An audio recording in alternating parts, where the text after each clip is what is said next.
자, 네. 책 두고 왔어? 이거 오늘 그냥 설명만 들으면 되는 거야. 노트만 쓰기만 하면 되고.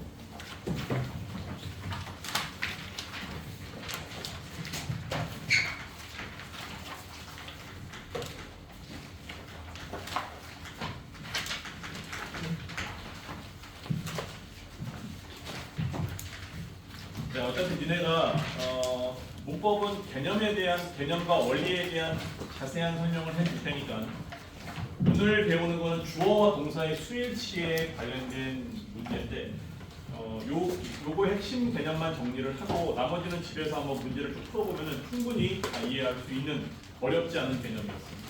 중요한 파트야. 이거는 얘들아 수일치는 일단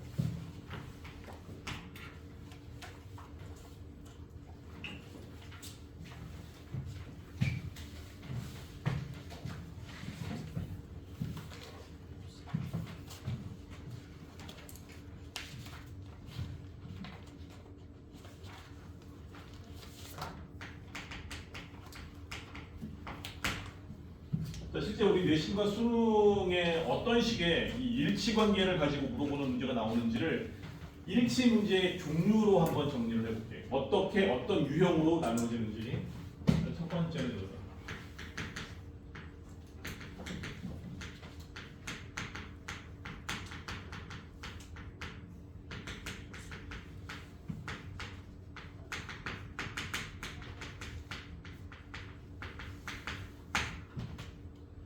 자, 여기에 나와 있던 정치가 되어 있다라고 하는 것은 뭐냐면은 우리가 기본적으로 주어와 동사와 같은 원래 우리가 알고 있는 문장의 자연스러운 흐름대로 문장이 나와 있는 거지. 그러니까 올바르게 위치해 있다는 뜻이 되는 거야.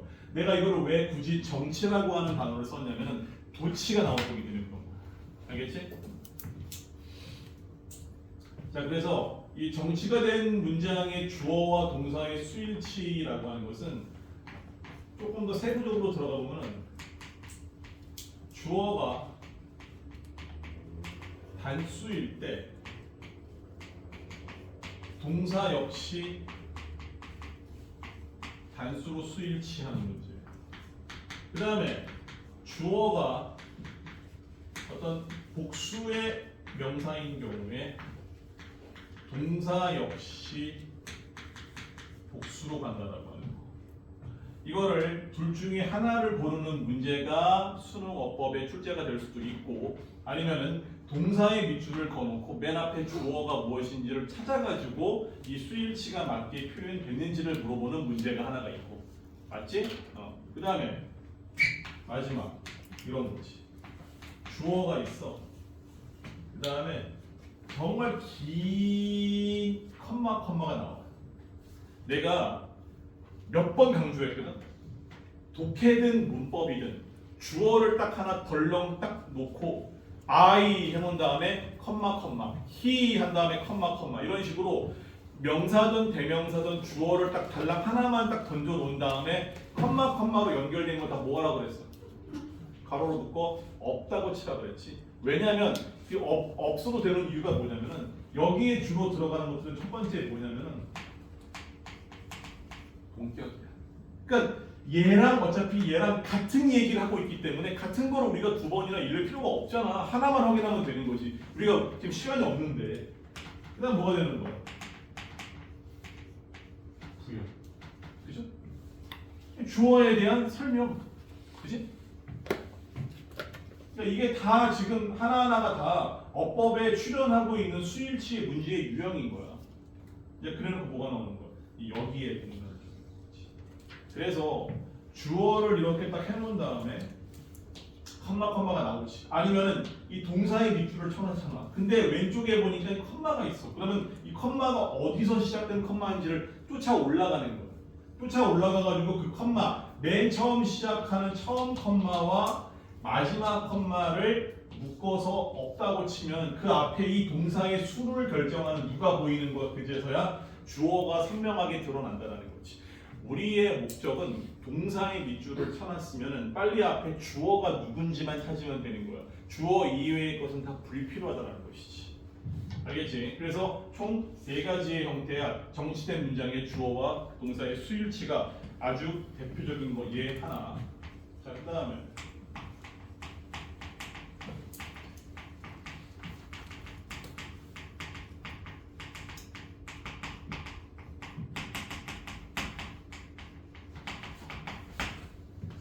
주격 관계 대명사의 수일치. 이런 거지. 이렇게 해서 앞에 주어가 있고 동사가 있고 그다음에 여기에 선행사가 나오고 그다음에 여기에 관계사 그리고 여기에 이제 동사. 이렇게 관계 대명사 뒤에 동사로 출발하는 것을 우리가 주어가 없는 주격 관계 대명사라고 한다고 그랬었지? 그지? 자, 이 주격 관계 대명사의 수일치, 특히 이 동사에다가 밑줄을 치거나 동사에 괄호를 묶어 놓는 경우에는 딱 한 가지만 확인하면 되는 거야. 이 동사의 수가 단수일지 복수일지는 누가 사실은 지배하는 거야? 관계사 앞에 선행사가 지배하고 있는 거지. 그래서 주격 관계대명사의 수일치의 기본 개념은 관계대명사 뒤에 동사와 관계사 앞에 선행사, 쉽게 말해서 얘를 주어 취급을 해가지고 이 동사의 수를 뭐하면 된다? 결정을 해주면 된다라는 것이지. 어려운 개념이 아닙니다. 근데 여기서 얘들아 난이도가 이렇게 플러스가 1이 되면 어떻게 문제가 출제되는 줄 아니? 이렇게 출제가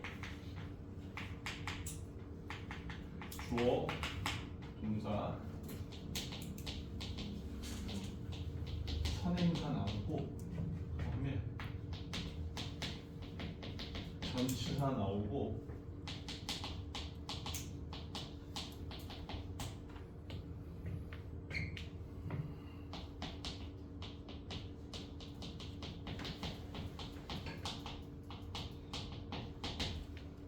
여기서 한 단계 더 플러스 1이 돼서 레벨이 올라가면 이렇게 나오는 거야. 자, 이거 예문 보여줄게.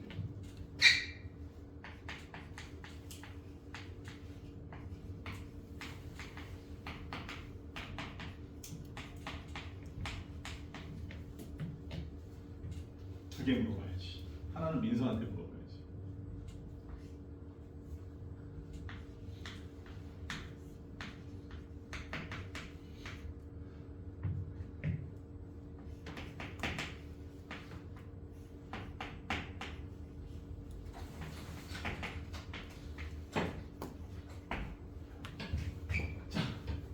민서야. 자, I know a boy in the park who which live in Seoul. 그치? 자, 일단 요거를 1번으로 보고 요거를 2번으로 보면 되는 거야. 1번을 풀면은 자동으로 2번이 풀리게 되어 있습니다. 자, 후야 위치야. 후, 인모. 이 말인즉슨 선행사가 뭐다? 뭐야? 이라는 얘기지. 어때? 선행사가 지금 이 한 단어 때문에 떨어져 있지. 무조건 주격 관계대명사의 선행사라고 하는 게 얘 바로 앞공문이에 있을 거라고 생각하지 말라는 얘기야. 아마추어처럼. 그럼 이게 뭐, 내가 지금 니네는 그럼 공부할 때 어떤 식으로 결론 내리면 되는 거야? 관계대명사 앞에 이렇게 전치사 뒤에 명사가 있지? 그러니까 명사가 있으면 좋은데 앞에 전치사가 붙어 있지. 그럼 얘는 뭐가 아닌 거예요? 선행사 취급하면 안 되는 거야. 전치사 플러스 명사 앞에 나와 있는 명사가 그러니까 요렇게 나와 있지. 선행사가 있고 전치사 선행사가 있지. 근데 이거는 선행사가 아니기 때문에 요 앞에 나와 있는 요 선행사가 진짜 선행사 취급이 된다는 거지. 그리고 당연히 뭐야? 보이가 선행사이기 때문에 lives라고 하는 3인칭 단수의 동사가 되는 거지. 요거 이해돼? 알겠지? 특히나 관계사 앞에 선행사를 물어보는 문제에 있어서 전치사가 있으면 전치사 포함 전체는 다 지워버리고 그 앞에 명사가 진짜로 선행사가 된다. 이렇게 정리해주면 되는 것이지. 됐어? 이게 바로 뭐다? 주격 관계대명사의 수일치. 두 가지 패턴. 그 다음에 세 번째.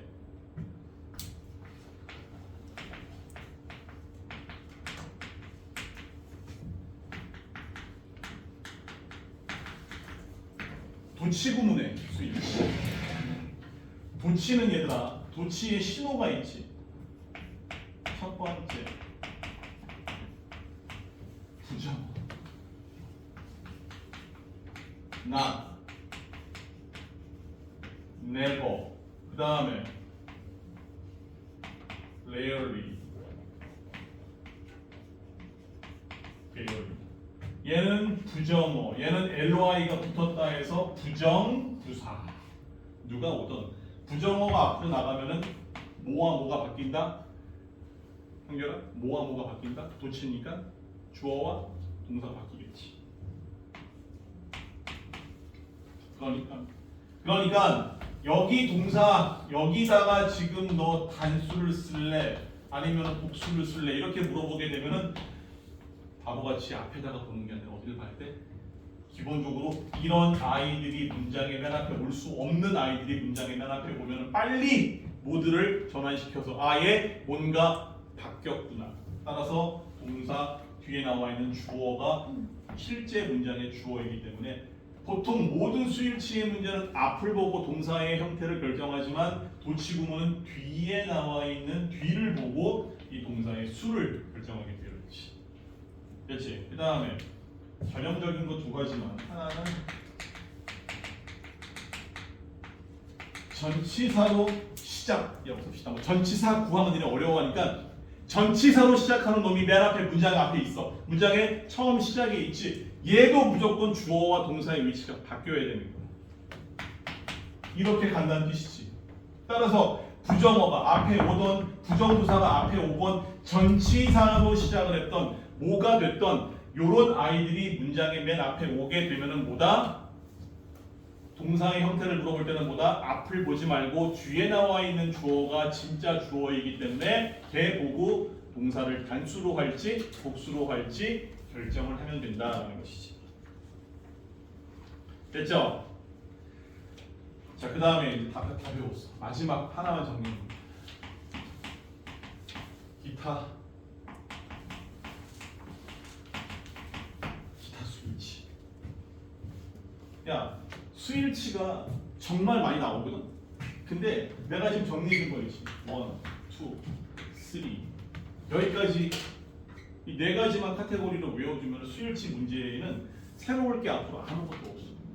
이 네 가지 안에서 나오게 다 돌고 돌게 되거든. 기타 수일치. 이런 거지.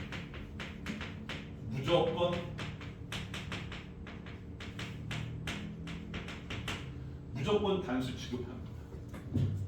자, 그래서 여기에 이렇게 얘들아 주어 자리에 뭐뭐뭐 원, 뭐뭐뭐 바디, 뭐뭐뭐 띵으로 끝나는 아이들이 주어 자리에 등장하면은 여기가 이제 동사가 나올 자리잖아. 이게 무조건 단수야. 예외가 없으니까 얼마나 좋아, 그치? 이거 예를 들어볼까? Everyone, everybody, everything, anyone, anybody, anything. No one, nobody, nothing. 그치? one body thing, one body thing이 문장의 주어 자리에 나오면 예외 없이 무조건 무슨 수 취급? 단수 취급한다. 그치? 요거를 1번으로 봅시다. 자, 그 다음에 두 번째. 앞에 문장의 주어 자리에 every, each, on, other. 얘네가 나오면 무조건 뒤에 단수의 명사가 오게 되어 있어. 그래서 동사 역시 뭐다? 단수 취급해야 돼. every, each, on, other. 얘네는 미안하지만 얘들아 단어 외우듯이 암기를 해주면 좋을 것 같습니다. 이해가 아니라 얘는 암기를 해야 돼. 이건 이게 뭐 이해할 게 뭐 있니? 그치? 단어 암기하듯이 외우면 되겠지. 됐죠? 무조건 단수 취급하는 거예요. 자, 그 다음에 가끔씩 고1 과정에서 이런 게 나올 때가 있어. 이제 요거를 물어봅니다.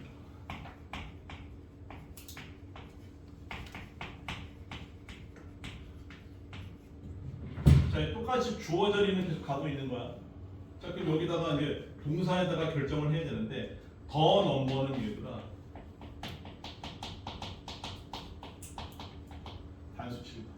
넘버는 어가 있다고 해서 단수일 것 같이 그렇지 않습니다. 여기는 넘버는 이거 왜 그러냐? 여기에 넘버의 어는 이런 뜻이야. 많다라고 하는 의미의 얼랏이라는 뜻으로 기억해 주면 될 것 같아요. 그래서 반드시 여기 동사는 단수 취급이니까 단수에 더 넘버로 시작하는 명사는 단수. 그 다음에 넘버로 시작하면 복수의 동사가 온다라고 기억해 주면 된다는 거지.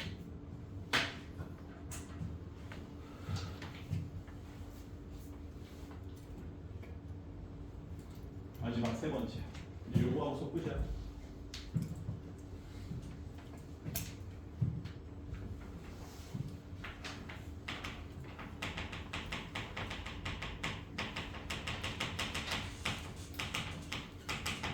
이런 겁니다.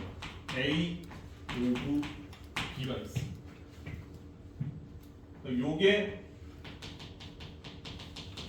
부분, 요게 전체야. 근데 요 아이들이 문장의 주어 자리에 있을 때 여기에 대응하는 동사는 도대체 어떤 수를 해야 되는 것이냐?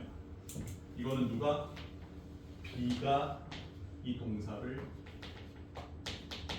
결정을 해주는 실제 뭐가 되는 거야? 이 주어의 역할을 하는 거야. 자, 이런 거 예를 하나 들어볼까?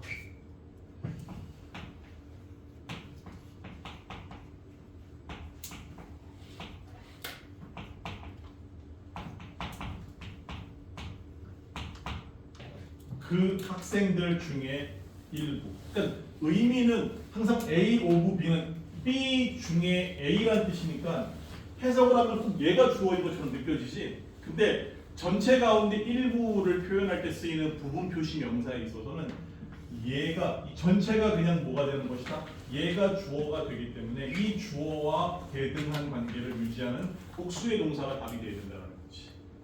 그래서 자, 방금 얘기했다시피 미안하지만 이 원리들은 얘들아 이해의 대상이 아니고 이 원리 자체가 설명이고 이게 기준이기 때문에 이거는 머릿속에 조금 기억을 해놓을 필요가 있다는 거지. 집에 가가지고 복습 한 15분만 하면은 안 까먹습니다. 되니? 자, 그래서 요거는 어디까지를 풀어봐야 되냐면은 17페이지까지 10페이지부터 17까지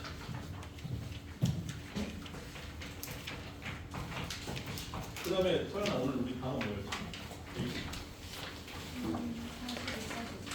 46부터 46, 47, 48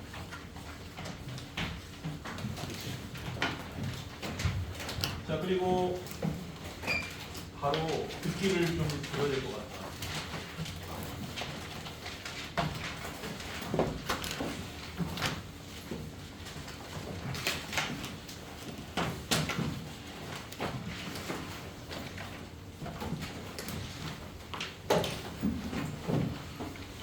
영어 듣기 모의고사 14회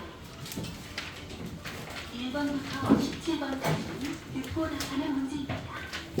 1번부터 15번까지는 한 번만 들려주고 16번부터 17번까지는 두 번 들려줍니다. 방송을 잘 듣고 답을 하시기 바랍니다.